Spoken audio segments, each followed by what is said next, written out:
So Job's conversation with his three friends has now come to an end, and we have a bit of an interlude. We're going to read now about the theme of wisdom, and then Job is going to make his final defence. Another voice is going to speak, someone who we've not heard from before, and then things will progress with God actually stepping into this story. So let's hear God's word together this morning, understanding where we're up to in the flow of the book. There is a mine for silver, and a place where gold is refined. Iron is taken from the earth, and copper is smelted from ore. Mortals put an end to the darkness. They search out the farthest recesses for ore in the blackest darkness. Far from human dwellings they cut a shaft. In places untouched by human feet, far from other people they dangle and sway.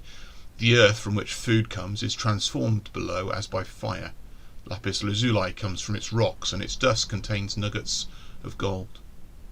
No bird of prey knows that hidden path, no falcon's eye has seen it. Proud beasts do not set foot on it, and no lion prowls there. People assault the flinty rock with their hands, and lay bare the roots of the mountains. They tunnel through the rock, their eyes see all its treasures. They search the sources of the rivers and bring hidden things to light. But where can wisdom be found? Where does understanding dwell? This is a powerful image, isn't it? We've got the capability as human beings to go well below the surface of the earth and pull up all sorts of treasures, things that are not seen by the birds as they fly high overhead. Those birds with the incredible eyesight that can see prey on the ground and pounce from very high heights as they dive bomb. But yet human beings are able to really get underneath the surface of the earth, and out of sight in the darkness we can dig and find these great treasures. But what about wisdom? Where do you find that? No mortal comprehends its worth. It cannot be found in the land of the living. The deep says it's not in me. The sea says it is not with me. It cannot be bought with the finest gold, nor can its price be weighed out in silver. It cannot be bought with the gold of Ophir, with precious onyx or lapis lazuli. Neither gold nor crystal can compare with it, nor can it be had for jewels of gold. Coral and jasper are not worthy of mention. The price of wisdom is beyond rubies. So not only is there a physical location, there's not a physical location where we can find wisdom, but actually neither can you purchase it. There's no treasure that we have in our hands that can possibly buy wisdom. The price of wisdom is beyond rubies. The topaz of Cush cannot compare with it. It cannot be bought with pure gold. Where then does wisdom come from? Where does understanding dwell? It is hidden from the eyes of every living thing, concealed even from the birds in the sky. Destruction and death say, only a rumour of it has reached our ears. God understands the way to it, and he alone knows where it dwells, for he views the ends of the earth and sees everything under the heavens. When he established the force of the wind and measured out the waters, when he made a decree for the rain and a path for the thunderstorm, then he looked at wisdom and appraised it. He confirmed it and tested it. And he said to the human race, the fear of the Lord, that is wisdom, and to shun evil is understanding. Just pause there. Where is wisdom to be found? In fearing God, in putting God in his rightful place and recognizing that he rules and he reigns and he is over all, and that he is God and we're not. And the application of that wisdom then, understanding, is to shun evil. If God is holy and just and right, we need to flee everything that is against God and live as God desires. That's wisdom, that's understanding. Let's pick up now, Job 29. Job continued his discourse. How I long for the months gone by, for the days when God watched over me, when his lamp shone on my head, and by his light I walked through darkness. Oh, for the days when I was in my prime, when God's intimate friendship blessed my house, when the Almighty was still with me, and my children were around me, when my path was drenched with cream, and the rock poured out for me streams of olive oil, When I went to the gate of the city and took my seat in the public square, the young men saw me and stepped aside, and the old men rose to their feet. The chief men refrained from speaking and covered their mouths with their hands. The voices of the nobles were hushed, and their tongues stuck to the roof of their mouths. Whoever heard me spoke well of me, and those who saw me commended me, because I rescued the poor who cried for help, and the fatherless who had none to assist them. The one who was dying blessed me. I made the widow's heart sing. I put on righteousness as my clothing. Justice was my robe and my turban. I was eyes to the blind and feet to the lame. I was a father to the needy. I took up the case of the stranger. I broke the fangs of the wicked and snatched the victims from their teeth.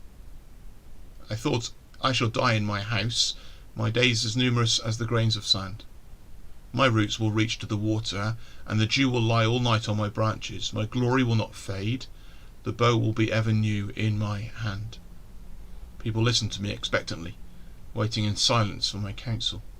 After I'd spoken, they spoke no more. My words fell gently on their ears. They waited for me as for showers, and drank in my words as the spring rain.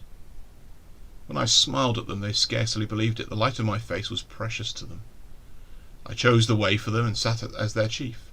I dwelt as a king among his troops.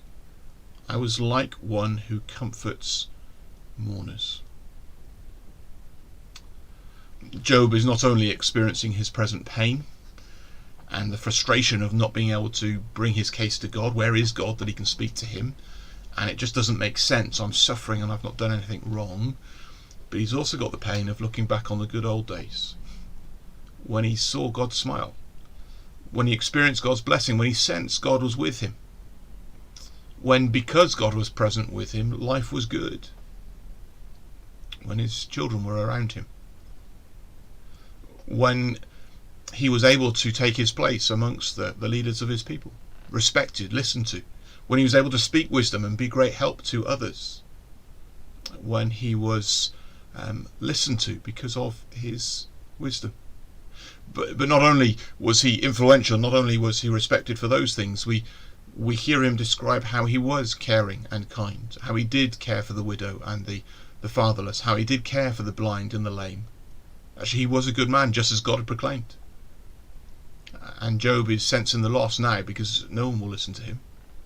He's got nothing to give to help anyone who's in need. And in strong contrast to his accusers, did you notice he said, I was like one who comforts mourners? Well, they've given him no comfort in his mourning. They've been no help to him whatsoever. They've just accused him. And Job has gone then from one who comforts mourners to having no comfort in his mourning. It's all loss. And it's painful. It's bad enough living in a broken world and suffering.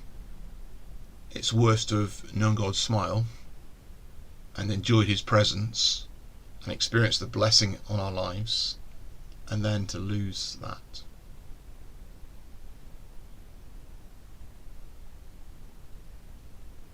Where's this going to go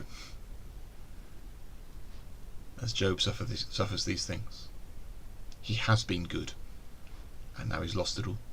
He has been righteous and blameless in God's sight. He has lived as God wanted him to, and God has been pleased with him. And he's got nothing.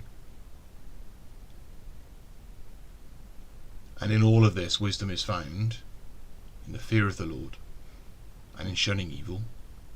And Job has feared the Lord and shunned evil, and yet he feels blind in all of this. How is sense can be made of this? Well, we're not given the answers yet, and we're going to have to keep reading to discover more. We're going to listen to a hymn that expresses something of the sentiment of Job, for a closer walk with God in this darkness that he's suffering at the moment, and in spiritual loss that you or I might be feeling today as we watch this video. There is a longing for those days when we were close to the Lord, and a prayer that they might come again. Let's listen to this song as we conclude the video today.